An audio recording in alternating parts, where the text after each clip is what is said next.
Hello everyone. Today we will study class 11th geography lesson 2 chapter number 2, the origin and elevation of the earth. Do you remember the nursery rhyme Twinkle Twinkle Little Star? State uh, starry nights have always attracted us since the childhood. You may also have thought of these stars and had numerous questions in your mind. Questions such as how many stars are there in the sky and how did they come into existence? Can one reach the end of the sky? And maybe many more such questions are still there in your mind. In this chapter, we will learn how these twinkle little stars were formed. With that, you will be eventually also read the story of origin and elevation of the earth.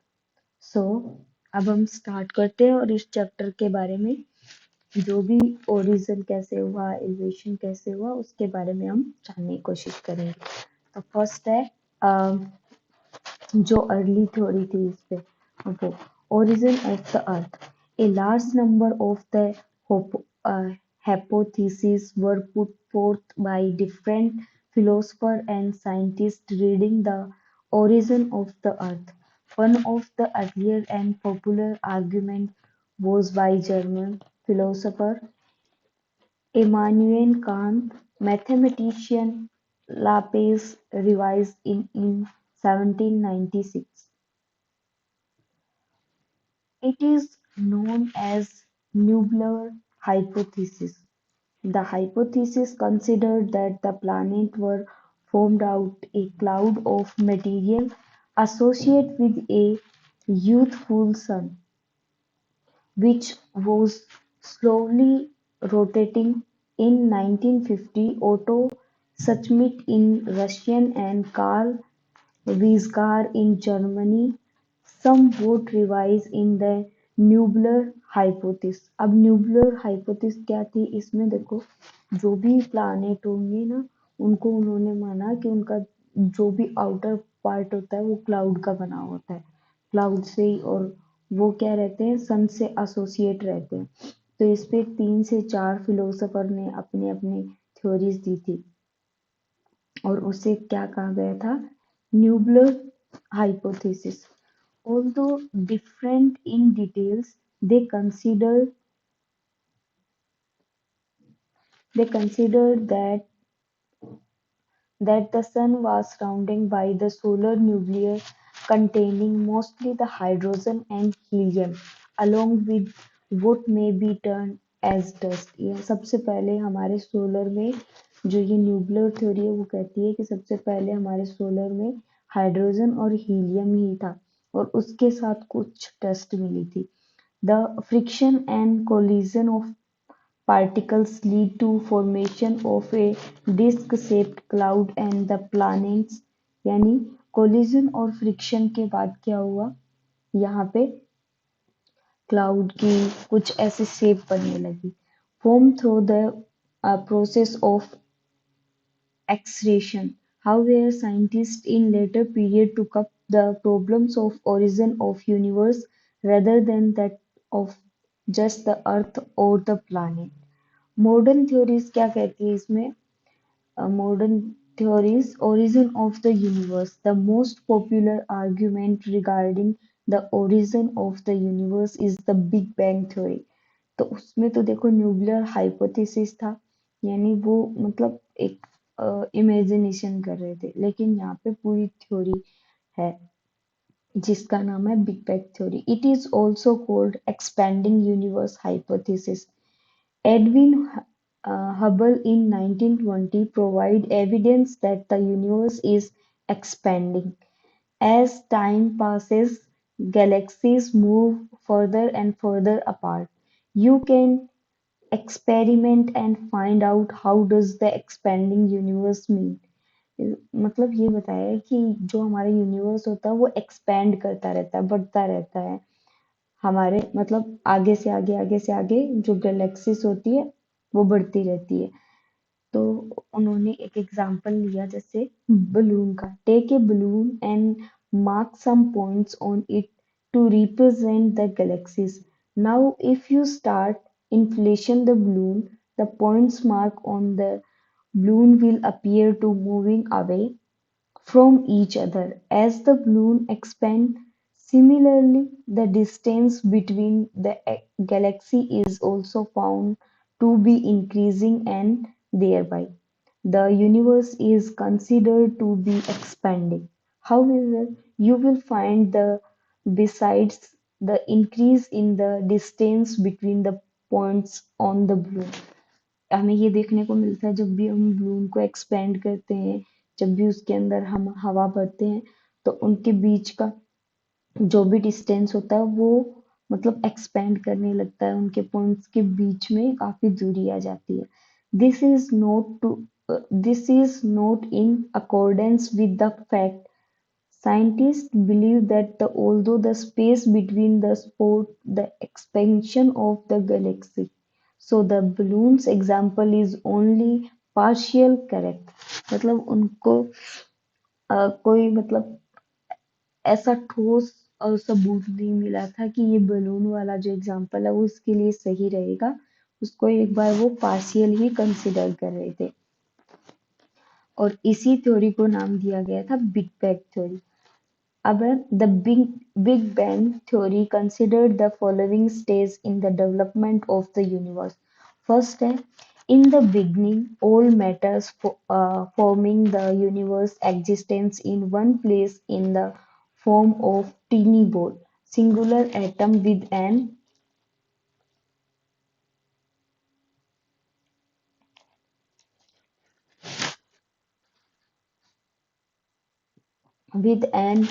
unimaginable small volume, infinite temperature and infinite density।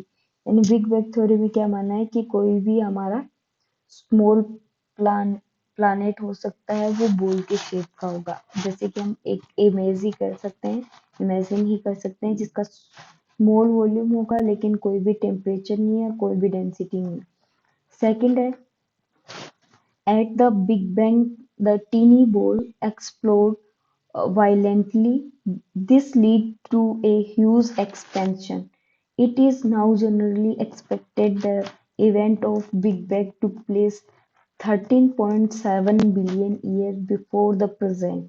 यानी ये जो theory है वो 13.7 billion के बारे में बताती है हमें ईयर से के पहले। The expansion continues even to the present day. और इसका एक्सपेंशन आज तक हो रहा है, मतलब विस्तार। As it grew some energy was converted into matter. There was a particularly rapid expansion within fraction of a second after the bang. Thereafter, the expansion has slowed down. Within first 3 minutes from the Big Bang event, the first atom began to form। और ऐसे करके हमारा क्या बन जाता है, उसमें एक स्मॉल फर्स्ट एटम बन जाता है, यानी वो एक्सपेंड करता रहता है। और इसका थर्ड था, विद इन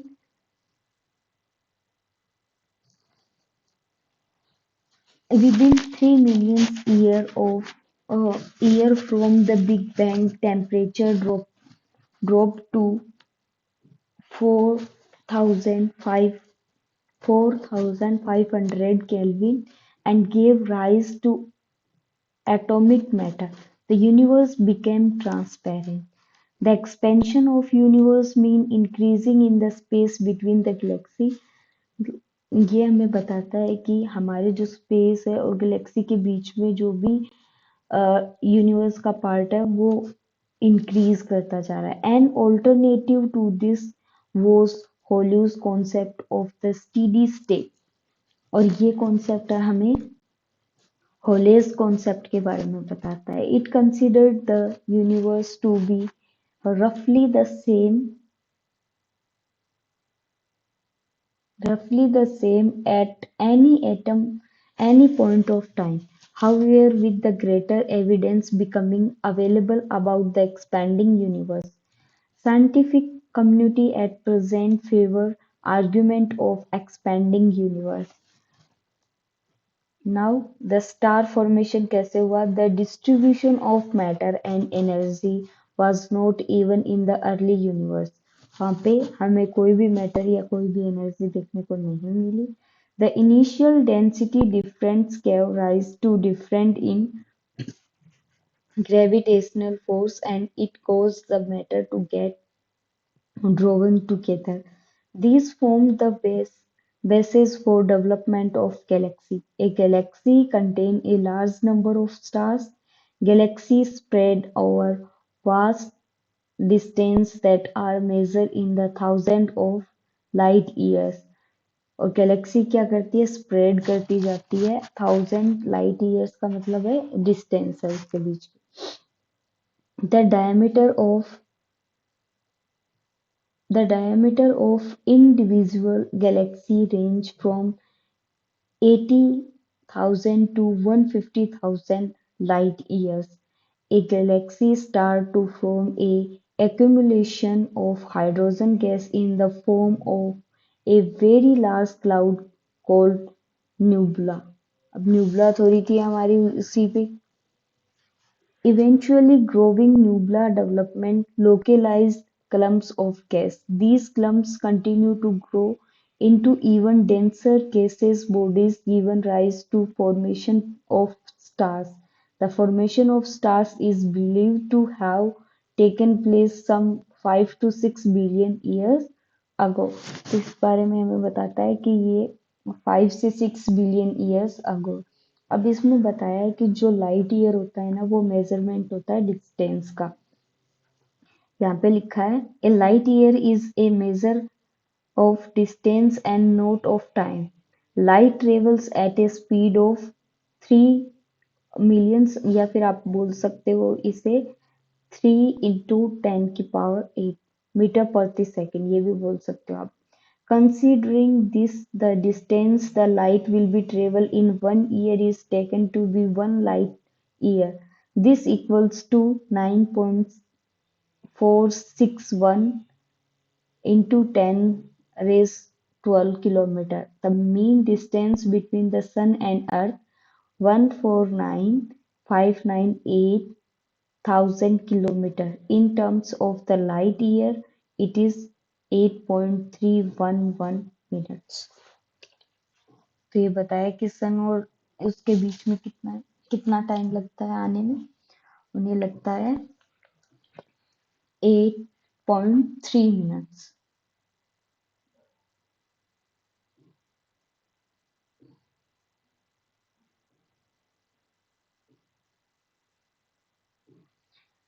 अभी हम पढ़ेंगे. हमने देख लिया फॉर्मेशन ऑफ एनर्जी और स्टार का फॉर्मेशन भी देख लिया. अभी हम देखेंगे formation of planets. The following are considered to be a stage in the development of planet. पहला है इसमें the stars are localized lumps of the gas within a nebula. The gravitational force within the lumps leads to the formation of a core to the gas cloud and the huge rotation dice of gas and dust develop around the gas core. Second, in the next stage, the gas clouds start getting condensed and matter around the core develops into small round object. मतलब उसमें condensation होने लगा. Condensation के बाद उसके यहाँ जैसे कि डस्ट वगैरह वो वाले कोर का डेवलपमेंट होने लगा और फिर धीरे धीरे धीरे धीरे एक राउंड ऑब्जेक्ट बनने लगा. The small rounded object by the process of cohesion develop into what is called planet seamless. Large bodies stars forming by collision and gravitational attraction causes the material to stick together. Plante Planetesimals are a large number of smaller bodies. तो planetesimals किसको कहेंगे? जो जिसके अंदर small small बहुत सारी bodies हों. In the final stage, these large number of small planetesimals accelerate to form a fewer large bodies in the form of planets. Evaluation of Earth. Do you know that the planet Earth initially was a barren, rocky and hot object with a thin atmosphere of hydrogen and helium? अब हम अर्थ के बारे में समझेंगे क्योंकि planet जैसे ही बन गया तो अर्थ कैसे बनी। तो अर्थ पे स्टार्टिंग में हमें क्या था, एक बैरन था, रॉकी एरिया था, बहुत ज्यादा हॉट था और एटमॉस्फेयर में सिर्फ टू ही गैसेस थी, हाइड्रोजन और helium. This is far from the present day picture of the earth, और जो हमारी प्रेजेंट में पिक्चर है उससे काफी दूर है।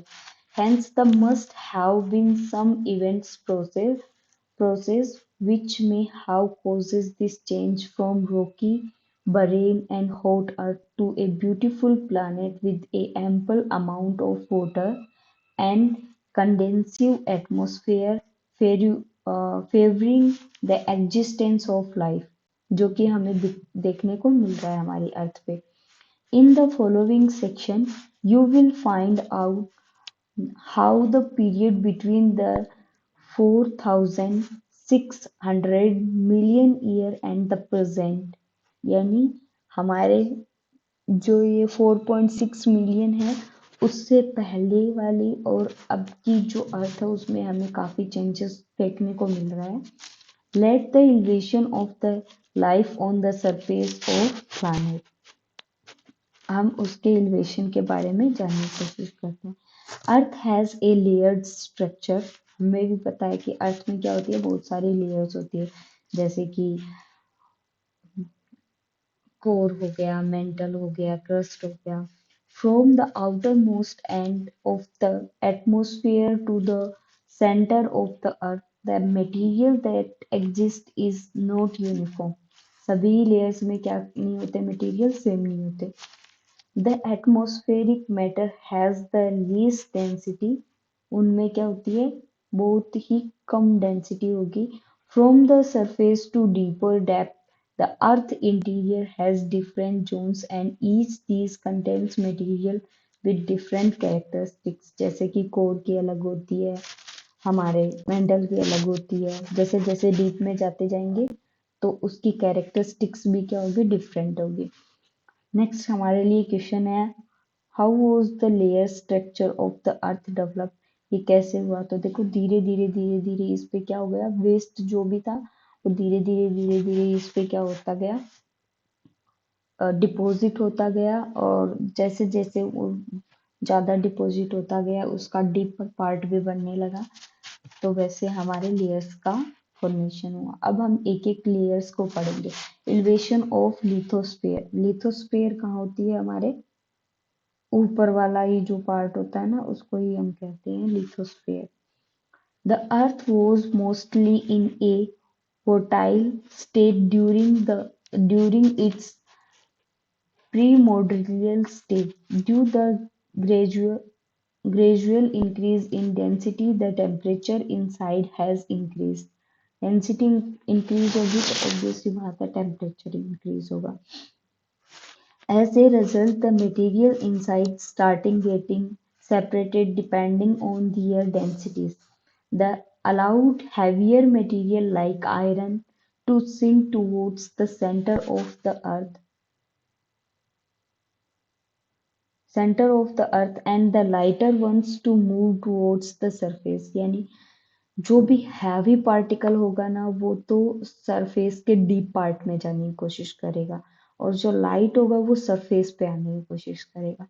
With passage of time it cool further and solidified and condensed into a smaller size। वैसे वैसे क्या होता जाता है, वो कूल, जैसे ये अर्थ वैसे वैसे कूल होती गई, स्मॉल साइज बनता गया, solidified होता गया, कंडेंसेशन होता गया।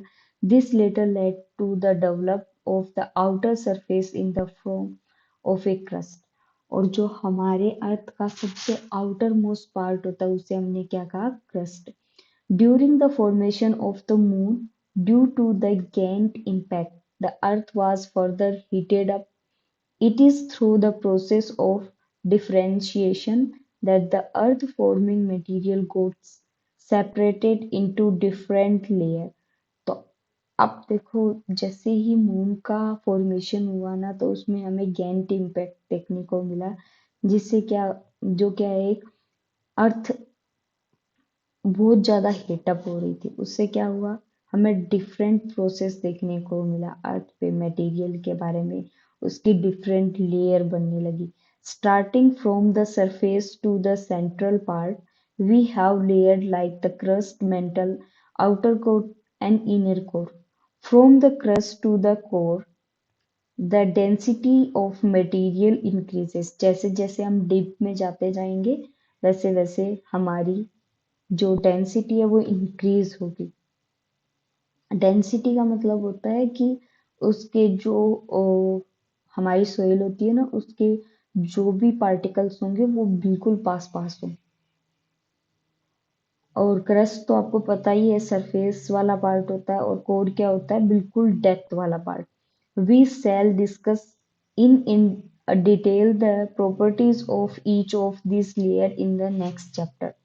अभी हमने पढ़ लिया इसकी फर्स्ट लेयर के बारे में। अब हम पढ़ते हैं इससे जस्ट नीचे जो लेयर आती है ना, जैसे हमने क्रस्ट के बारे में पढ़ा, क्रस्ट के नीचे कौन सी आएगी, क्रस्ट प्लस मेंटल को, मेंटल के ऊपर वाली लेयर को मिलाएंगे तो हमें मिलेगा elevation of atmosphere and hydrosphere. The present composition of Earth atmosphere is chiefly contributed by nitrogen and oxygen. You will be dealing with the composition and structure of the Earth's atmosphere in chapter 8 में आप इसके बारे में deep में भी जान सकते हैं।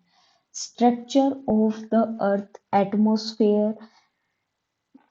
There are three stages in evolution of the present atmosphere. The first stage is marked by the loss of primordial atmosphere. First को क्या नाम दिया उन्होंने, primordial. In the second stage, the hot interior of the earth contributed the elevation of the atmosphere. Finally, the composition of atmosphere. यानी second वाले को hotter part बता दिया, लास्ट वाले को composition. Atmosphere was modified by the living world through the process of photosynthesis. जो किस पे मॉडिफाई हो गया कंपोजिशन वाला, फोटोसिंथेसिस पे। The early atmosphere with hydrogen and helium. उसमें क्या था हमारे पास, हाइड्रोजन और हीलियम ही था। is supposed to have been stripped off as a result of the solar wind.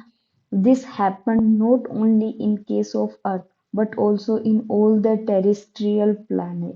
जितने भी टेरेस्ट्रियल प्लानिट है हमारे सोलर सिस्टम में, उन सभी में हमें देखने को मिलता है। which were supposed to have lost their primordial atmosphere through the impact of solar winds. During the cooling of the earth, gases and water vapor were released from the interior solid earth.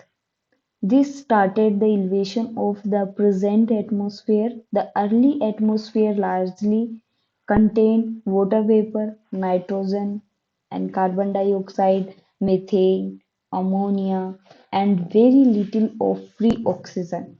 The process through which the gas were outpoured from the interior is called dazing. डेजिंग किसे कहेंगे, जिसमें हमारे gases का जो outer पोर होता है ना, वहां से लेकर इनर के पार्ट तक को हम क्या कहेंगे, the dis degassing continuous volcano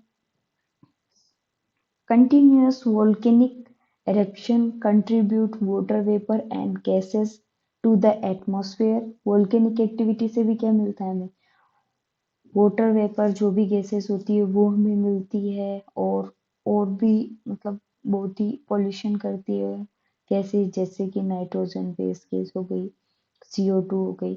as the earth cool, the water vapour release started getting condense, और जैसे ही अर्थ कूल होने लगी वैसे ही कंडेंसेशन हुआ वाटर वेपर का, The carbon dioxide in the atmosphere get dissolved in the rainwater and the temperature further decrease causing more condensation and more rains और वैसे ही जैसे ही कंडेंसेशन हुआ तो हमारे क्लाउड्स बने क्लाउड्स बनने के बाद हमारे प्रेसिपिटेशन हुआ जिससे क्या हुआ अर्थ है ना उसका टेम्परेचर क्या हो गया डिक्रीज होने लगा और उसके डिक्रीज होने से और ज्यादा मोर कंडेंसेशन बनने लगा और ज्यादा बारिश हुई the rainwater falling onto the surface got collected in the depression to give rise to the ocean और जैसे ही वो रेन वाटर हुआ तो उससे हमारे ओशन का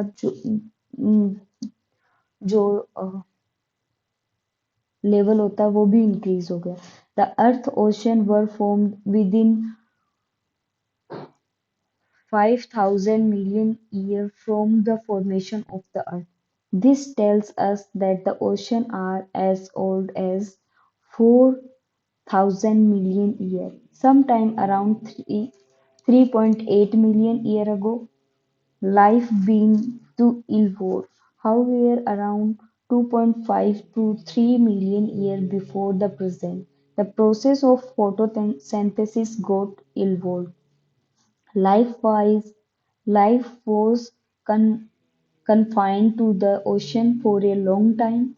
Ocean began to have the contribution of oxygen through the process of photosynthesis. Eventually, ocean were started. Eventually, ocean were saturated with oxygen, and 2 million years ago, oxygen begins to flood at atmosphere. और इससे क्या हुआ oxygen से हमारे flood जैसी formation हमें दिखने लगी एटमॉस्फेयर में अब है origin of life the last phase in the evolution of the earth related to the origin and evolution of life. It is undoubtedly clear that the initial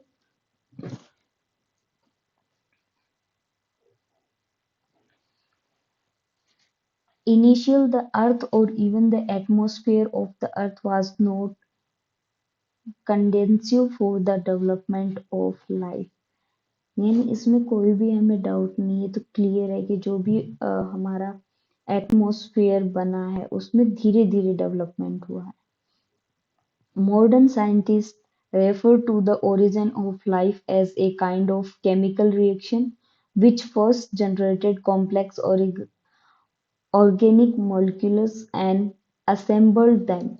This assemblage was such that they could duplicate themselves, converting inanimate matter into living substance. The record of life that existed on this planet in different periods is found in rocks in the form of fossils. The microscope structure closely related to the present form of blue algae have been found in geological formation much older than some 3,000 million year यानी सबसे पहले जो हमारा rocks आई थी फिर fossil वाली चीजें और वैसे वैसे लेयर्स बनती गई लेकिन जो हमारे ओशन में सबसे पहले जो आया था वो ब्लू ग्रीन एल्गे था It can be assumed that the life began to evolve sometimes 3.8 million years ago. तो वैसा भी हम मान सकते हैं कि जो उसमें चेंज होता गया और दिखता गया वो 3.8 मिलियन तक हमें दिखने लगा. The summary of evolution of life from unicellular bacteria to the modern mammals is given in the geological time scale on page 18 पे आप ये देख सकते हैं बैक्टीरिया का जन्म हुआ उसे हम कहेंगे ब्लू ग्रीन एल्गी सबसे पहले और उसके कारण क्या होने लगा फोटोसिंथेसिस होने लगा जिससे जो भी एनिमल्स वगैरह या और बहुत सारे जीव जंतु हमें अर्थ पे देखने को मिल पेड़ पौधे देखने को मिले थैंक यू